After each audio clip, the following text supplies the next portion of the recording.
It's very often the case that cases go unsolved due to a lack of evidence, and the criminals responsible are never brought to book. But every now and then, criminals are brought to justice thanks to clues that were found purely by chance. Number 5. In July of 2012, a group of students were visiting England and stumbled upon a horrific discovery in the seaside area. What they at first thought was just a pink shower curtain that had been disposed of in a trash bin turned out to contain the partial remains of a body. 3 days later, a pair of legs were found in the same location on the same beach. Pathologists could not determine how the man had met his end. However, the remains were identified as belonging to a 30-year-old man named David Guy from South Sea. Marks found on David's torso led police to believe that he'd been the victim of a sustained and violent assault that had taken place between June 30th and July 3rd, 2012. Then, a year later, a man named David Hilder contacted police and told the operator that he'd like to speak to someone, as he thought he had done something and that he'd found a lot of empty Nurofen wrappers in his pocket. The operator asked if he needed an ambulance, but Hilder insisted that he speak to the police first, as he thought he might have killed someone. PC Stephen Miles met with Hilder outside of the police station. He looked disheveled, dirty, and very confused. He stated that he didn't know exactly what he had done and was taken into the station to be questioned further. Here, he told police that he was having flashbacks to something that he may have done, and that if he had indeed done what he thought he had, he would commit suicide. After questioning, Hilder was taken to the hospital for a possible overdose, but returned to his apartment, which, when searched by police, turned up with nothing suspicious. Upon hearing this, Hilder was relieved and remarked, "It must have all just been in my head." Police then learned that Hilder was in fact connected to David Guy, as they lived near each other and were known to be friends with a love-hate relationship, often turning violent after they'd been drinking. On July 8th, Hilder was arrested for the murder of his friend, though he denied any involvement. During his trial, Detective Superintendent Dick Pearson described how he'd found cat hair on the shower curtain used to conceal Dave Guy's body. These follicles were sent to the US for analysis, and it was found to belong to Hilder's cat, Tinker, which sealed his fate, and thanks to his cat, Hilder was sentenced to a minimum of 12 years in prison. Number 4. Albert Fish lived from 1870 to 1936 and was suspected of at least 5 murders during his lifetime. However, he claimed that his number of victims totaled near 100. He came to be known by many names, such as the Gray Man, the Werewolf of Wisteria, the Brooklyn Vampire, the Moon Maniac, and the Boogeyman. Fish came from a family riddled with mental disorders, ranging from an uncle who was diagnosed with mania, a sister Annie, who had what was only known as mental affliction, and a brother who was confined to a mental institution. 3 more of his relatives suffered from mental disorders, and his mother was afflicted with auditory and visual hallucinations. In 1890, Fish showed up to New York, where he became a street worker at first, but by 1898, he worked as a house painter. In 1903, he was arrested and convicted of grand larceny, for which he spent time locked up in Sing Sing prison, all the while hiding the fact that he committed far more heinous crimes. Fish's wife left him for another man called John Strobe in 1917, taking virtually all of their possessions with her and leaving Fish to care for their 6 children on his own. At this point, he too began to have auditory hallucinations and is reported to, on one occasion, have wrapped himself up in a carpet, according to him on instruction from John the Baptist. After several more disturbing but undetected crimes, Fish ended up in Bellevue Psychiatric Hospital for observation.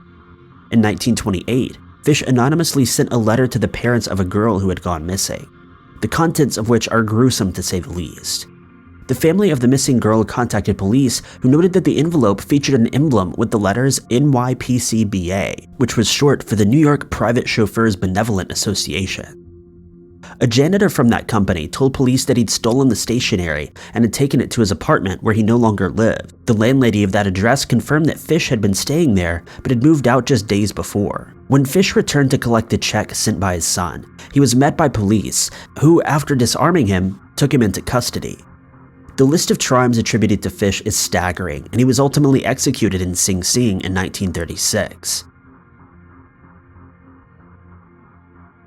Number 3. Another extremely disturbing individual, Peter Curtin, would eventually be dubbed the Vampire of Dusseldorf. Although he was arrested and convicted for a range of crimes ranging from between fraud, attempted murder, desertion from the Imperial German Army, and arson, his far more sinister crimes took place between 1899 and 1930, and were at first not attributed to him, as he kept changing his method of attack and the types of victim that he pursued. By 1929, the Vampire of Dusseldorf was making headlines in press around the world, with police and the press suggesting that the crimes were being committed by more than one individual, due to the variety of weapons used and the diversity of the victims. By the end of that year, police had accrued over 13,000 letters from the public, interviewed 9,000 people, pursued over 2,600 clues, and compiled a list of thousands of potential suspects. In 1930, Curtin anonymously sent a map to a local communist newspaper detailing where he had left his two victims. Handwriting analysis led police to believe that the same person had previously written to them, leading them to another unfortunate victim. In May of that year, a man approached Maria Budlik and an unidentified man while they were arguing and asked her whether the man was pestering her. She said that he was, and the man promptly left, not knowing that the man who had just come to her assistance was in fact Peter Curtin. Peter would later attack her in the nearby woods but let her go when she started screaming. Budlik didn't report this incident to police, but wrote a letter to a friend in which she described the attack in detail. She had, however, addressed the envelope incorrectly, which caused a post office clerk to open the letter in order to find the correct address. Upon reading its contents, he sent the letter to police, who interviewed her and convinced her to lead them to Curtin's home, where his landlady confirmed his identity. When a substantial reward was offered for his capture, Curtin's wife contacted police, informing them that she was to meet with him later that day, where he was subsequently arrested. He confessed to being the Vampire of Dusseldorf and was executed in July of 1931. Number 2.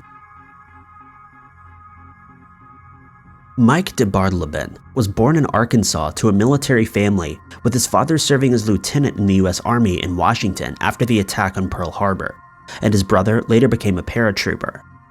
The family would move frequently, relocating to Texas, Kentucky, Frankfurt, Germany, and the Netherlands before moving back to New York in 1953. Mike was a loner as a child, preferring his own company while sketching in his room, an activity that helped him escape the abuse that was dealt by his father.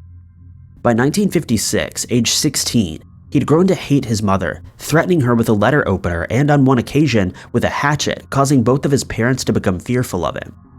Later that year, he was arrested for possessing a concealed firearm, only the first of many arrests that would include charges such as kidnapping, attempted murder, attempted robbery, auto theft, and many more. Early in the 1980s, the U.S. Secret Service was investigating a spate of counterfeiting cases that would ultimately lead them to Mike DeBartleben and the terrible crimes that he had committed. The counterfeiting crimes seemed to form a geographical pattern, and composite sketches were handed out to store clerks that worked in areas where they would likely be hit next. This proved to be the undoing of Mike, and upon his arrest, police found more counterfeit $20 bills in his car, along with the names of cities in which the fake money was to be used. While searching for counterfeit equipment used by Mike, police found disturbing photos depicting crimes being committed against women, with some of them showing Mike's face. It was later found that the photos where his face was visible were of women he disposed of, while those where his face was covered were victims that he set free. Mike was arrested and chose to represent himself in court, eventually being sentenced to 375 years in a federal prison. Number 1. On the 13th of November 2000, Dariuszjaniszewski from Poland had a meeting with a customer who was interested in procuring the advertising services offered by Janiszewski's company. He left the office alone, according to witnesses, and met with two individuals who were waiting for him outside, with whom he left. In December of that same year, Janiszewski's body was found in the Odra River, tightly bound in a backward cradle. The cause of death was ruled to either be strangulation or drowning. Despite police investigations, the case was eventually closed in 2000 due to no perpetrators being found.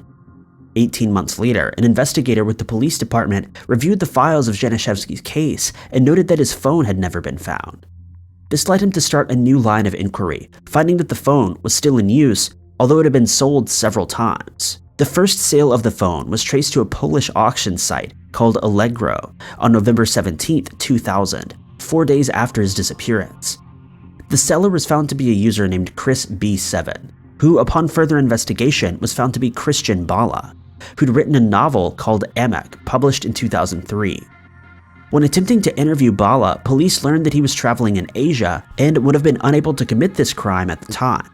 In the meantime, they checked his background and learned about his blog, also named Emek, where he posted fragments of his novel, which were later described as creepy and sadistic. Police decided to read the novel and discovered that it contained many parallels to the death of Janiszewski, the most prominent being the rope that was used. Later, they would discover that a phone card used to phone Janiszewski at his office was also used to call Bala's parents and his girlfriend. When interviewing Bala's wife, she revealed that she'd had a brief affair with Janiszewski, which Bala was very likely aware of, providing him with a motive.